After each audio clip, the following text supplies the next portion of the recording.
Hi everybody, time for another album review, and this time I thought I'd review the Beatles' debut LP, Please Please Me. Please Please Me was originally released in England on the Parlophone label on March 22nd, 1963 in mono, and the stereo version was released a few weeks later on April the 26th.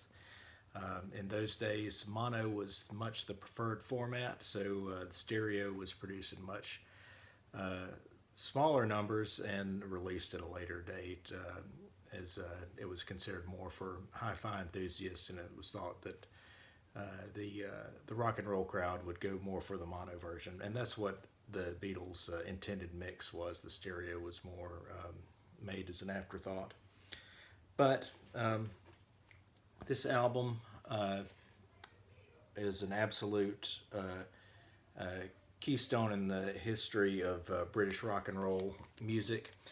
It followed on from the Beatles' first two singles, which had been hits and began establishing the band beyond their Liverpool fan base. Love Me Do hit the charts and had some success, and then Please Please Me, what ended up being the title track of the LP, became their first song to top most British charts. It did not top the record retailer chart, but every other major British chart it hit number one on. It was number two on record retailer.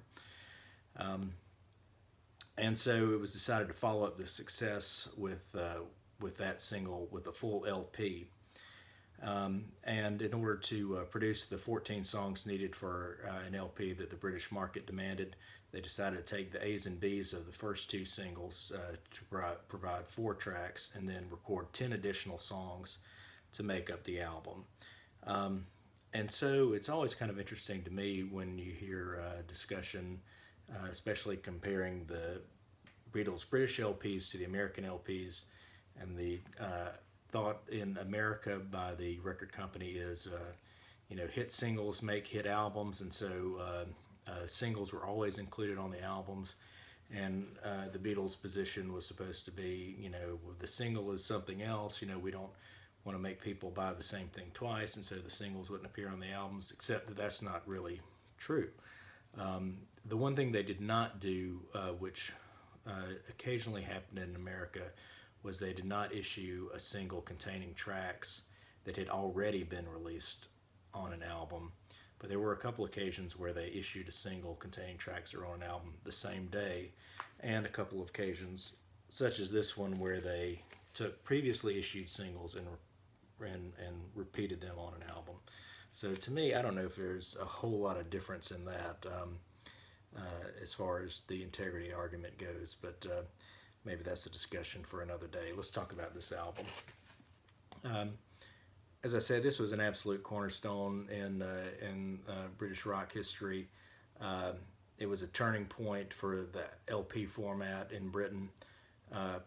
Prior to this, the main method in which rock music was consumed by the fan base was on 45 RPM 7-inch singles.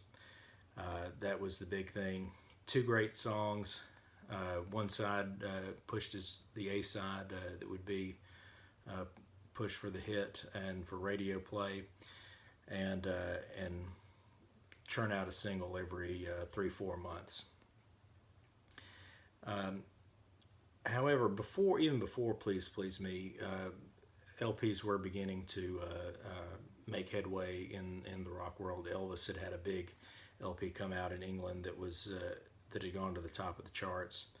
But Please Please Me is important in other ways, one of which is the makeup of the track selection.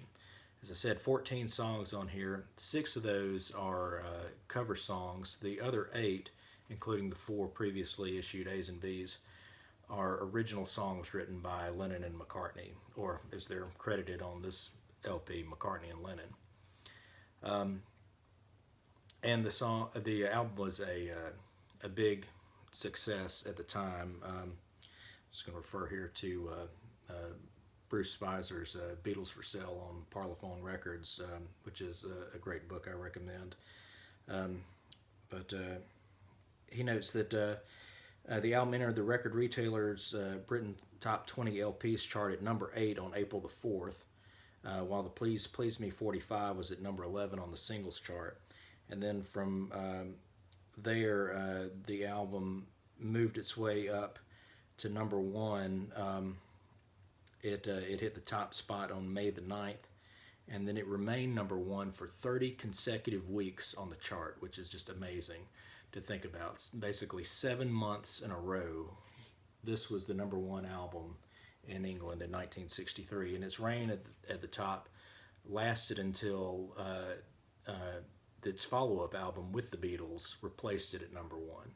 So the Beatles' debut album stayed at the top of the charts until another Beatles album knocked it out, which is amazing to think about.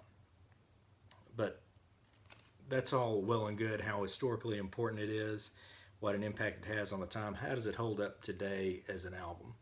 And I have to say, if we're comparing it across the entire Beatles catalog, there are a lot of other albums that I would rank higher. If we're comparing it to other albums that came out in 1963 or early 60s era, how does it hold up? I think it still holds up well. Judging it purely by its own merits, I think it's a really strong album of its genre. The album opens with "I Saw Her Standing There," which is a Paul McCartney rock tune, and a great track to kick off the album, especially with Paul counting it 1, 2, 3, 4, and then going into the song. Great energy and a great performance by the band. It was a staple of their live set for a period of time through there. Amazing rock song. Paul will still pull it out occasionally in his solo tour. So that song really stands up. It's a great song. Next, we've got another original tune, "Misery," which is a good tune. It's nice, and the Beatles, what made them, I think, unique at the time is they were not purely a rock and roll band. They drew in other influences, and a big influence on them in the 1962-63 era was the R&B sounds, and "Misery" has a bit of that. It's a good song. It's not, I would not rate it as one of the best across their career, but for this point in their career, it's a good song. "And I Go to Him" is a cover song that comes up next, and I like that one a good bit. John's own vocals on that one, and I think he sings it well. I think I read somewhere that it was one of his favorites to perform around that time, and it's a good track. It's one that I like to listen to on this one quite a bit. Next, we got another cover song, and this was a Goffin and King song, which the Beatles were big fans of that writing team, and it's "Chains," and this is our introduction to George Harrison as lead vocal on the Beatles recordings, and it's a good song. It's a solid song, fun song, but nothing to get too excited about, in my opinion. Then we have another cover, and this time it's "Boys," which was a girl group song that the Beatles recorded and decided not to change the words to. Instead of trying to change it to "girls," they left it as "boys," which kind of gives a little tongue-in-cheek flavor. But the Beatles were big fans of the American girl groups and did a lot of their songs in their earlier days as part of their live sets. "Boys" gives us Ringo's debut as a vocalist, and I really like this one a lot. It's got a lot of energy. Ringo sings it well, and it's just really fun. It's one of my favorite songs in the run in between "I Saw Her Standing There" and the end of side one. We end side one. The last two songs are from their at the time most recent single. We've got the B-side first, "Ask Me Why," which was a John Lennon song, and a song with a little bit of history there. It was one that when Brian Epstein became manager and encouraged the band to perform to form more original songs in their in their sets. That was one that they had that they started doing around that time, and it's a good song. It's a some of the little Latin influences in the rhythm that come up in this period in Beatles history. There's hints of that in that song. Good song. And then we close side one with the big hit single and the title track, "Please Please Me," which is a great early Beatles song. Fun lyrics, and they sing it so well. It's it's a great song, and also another hallmark of early Beatles song is the harmonica playing by John. I love the harmonica in the title track here too. So then we flip over to side two, and we pick up with the other single A and B included here, and it's the A side to open side two, "Love Me Do," their debut single. Now, when the single was recorded, they actually recorded it three times for EMI. First, at their initial session in June of '62 with Pete Best on drums. And none of those tracks from that, they recorded 4 tracks that day. None of them were issued at the time. The couple surviving tracks ended up on Beatles Anthology 1, and it's kind of interesting to hear the different versions. Pete's drum approach is very different from what we're used to in the later versions. Recorded the second time on September 4th with Ringo on the drums, and that version was what was issued on the actual single when it was released in the fall of '62. Although before the single was released, they came in a couple weeks later to re-record it again, and George Martin, although he had determined immediately that Pete Best would not be suitable for drumming in the studio. With Ringo, he let him play that time, and then decided, well, maybe we'll try with a studio drummer. So they came back in. It was just a week later, not a couple weeks later, September 11th. Andy White was the session drummer, who performed on the third recorded version of "Love Me Do." Then George Martin decided the Ringo version was actually the version that would be issued on the single. It's on the first pressing of the single. I think later pressings they did switch to the September 11th version with Andy White, and that's the version that we have on most of our albums. That's the version that's on this album. It was also included on all the various compilations over the years, and if you're not familiar, the way to tell is if you hear the tambourine in there, that's the version with Andy White on drums, because Andy White plays drums and Ringo plays tambourine, keeping time. So the Andy White version is the version on this album, but it's a great song. It's I think it's, for a debut single, it was an outstanding track. I think it holds up really well. It's very simple. The lyrics are very simple, but I think it's just a fun song. And again, I love the harmonica on those early Beatles songs. And then next up on side two, we get "P.S. I Love You," which was the B-side of the "Love Me Do" single that's been included on the album here too. And it's a nice song, a nice McCartney kind of a ballady song, but a good one. Then we get another cover, "Baby It's You." I think this is one of the best covers on the album. John sings it very well, and it's worth going back and revisiting again and again. I think it's a very strong performance on that one. Next, we get "Do You Want to Know a Secret," which is another McCartney and Lennon original, although this time they turned the microphone over to George Harrison, let George get a second song on the album. And it's a good song. George's vocals are very strong. It's interesting to note that VJ Records, who had the rights to this album in America, issued it as a single, and the single actually, I believe, went to #2 on the Billboard charts. So an early hit with George Harrison on vocals in America, but of course not issued as a single in the UK. Next, we get A Taste of Honey, which was a big Paul number in the early days on stage. Another cover tune. It's a good song. I think Paul sings it pretty well, but it's not one of my absolute favorites on the album. I won't skip it, but when I think of this album and think of my favorite tracks, it's not one that immediately pops to mind. Next, we have another McCartney-Lennon original, the last original tune on the album, There's a Place, which is some nice harmony vocals, and it's a decent enough song, but there are better Lennon and McCartney songs than that one.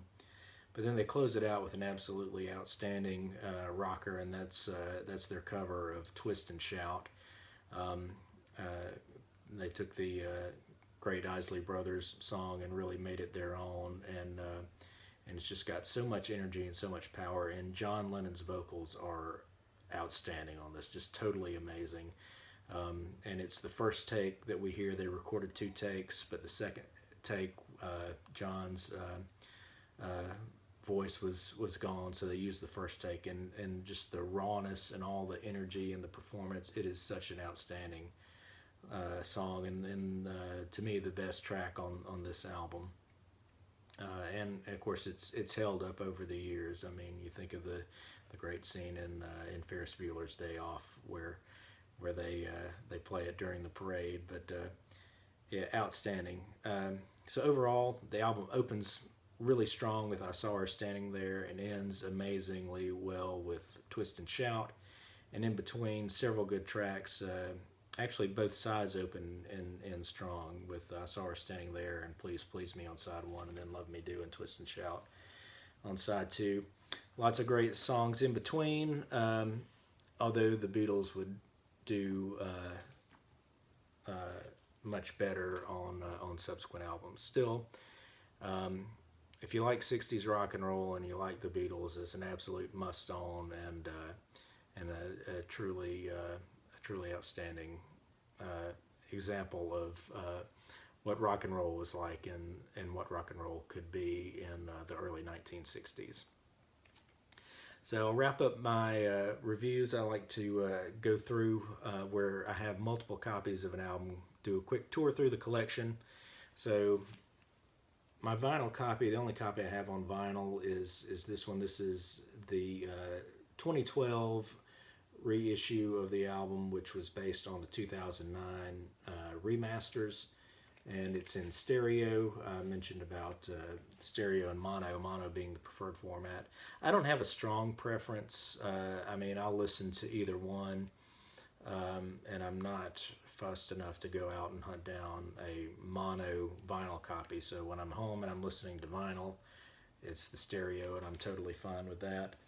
I have a few different CD versions, though. This was the one where I was introduced to the album originally. This is a CD copy of the 1987 masters, although it's I bought it probably sometime around 2000 or so, and so it's a pressing from that period when the Apple logo was added back. This one is in mono. When the Beatles catalog was put on CD in 1987, George Martin felt that the first 4 albums, the way they were recorded, were not suitable for a stereo mix because it was recorded on 2 tracks with the vocals on one and the backing on the other, so you can't get much in the way of stereo other than to have vocals on one side and backing track on the other. Which I think is kind of interesting because what really set the Beatles apart was, even though they're good musicians, what really set them apart was their voices. So being able to hear the voices on one side is sometimes kind of fun. But this mono version here on the 87 master of the CD was my introduction to the album, and so I'm a bit more used to the mono version. And if you force me to pick between the two, I'm going to say mono.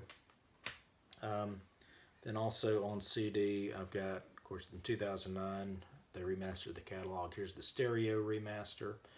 And I did listen to this the other day in preparation for this review, and this is a really good sounding CD, and this is probably the one that's going to be the most readily available to anybody other than that vinyl, if you prefer the vinyl. So I would say you can't go wrong with either the stereo remastered CD or vinyl. They're good, although, like I said, if you twist my arm, I prefer the mono. And so here's the one that I probably would pick up the most if I'm not home. I keep my CDs mainly in my office to listen to while I work, and if I'm going to grab one there, this is the one that gets picked up the most often.